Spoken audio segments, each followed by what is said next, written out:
Nagorno-Karabakh may be small in size, but the disputed region is rich in cultural and religious heritage. These 100-year-old monuments, however, have seen better days. 29 yıl işgal dövrü. Hundreds of monuments and historical sites in this region have been damaged, vandalized or destroyed during the 30 years of war. Thousands of graveyards, the historical educational institutions, museums, they're now unrecognizable. The first publication house, which was established in the 19th century, is ruined. The Russian Orthodox Church, Hajj al-Akbar Mosque, the Church of Albania, Merdinli Mosque and Merali Shrine from the 13th century are also damaged. In the immediate aftermath of the ceasefire that ended last year's war between Azerbaijan and Armenia, cultural institutions and scholars voiced concerns. They said hundreds of historical mosques, churches, monasteries, monuments and museums could be at risk.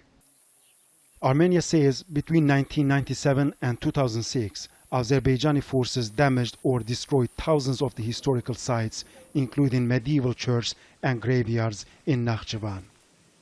But Azerbaijan says the cultural damage on its side became more apparent after its armed forces recaptured territories Armenia had controlled since 1993.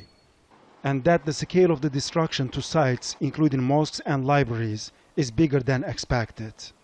Experts believe cultural reconciliation is still possible in Nagorno-Karabakh. Despite the dismal record of the past 3 decades, both sides have demonstrated awareness and even admiration of heritage that isn't their own.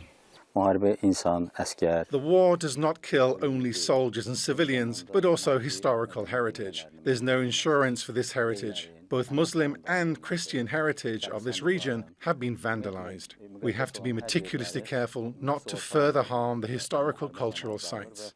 A mutual respect is what we need.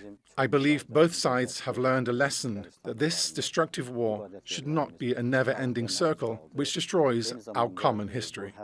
Buried within these buildings are centuries of shared tradition, culture and history of a people who today call themselves by 2 different names. Although the guns are mostly silent, Azerbaijan and Armenia are still a long way from peace. And many people here hope that the historical treasures of Nagorno-Karabakh don't also become casualties of war, let alone cause for another. Resul, Serdar, Khojavend, Azerbaijan.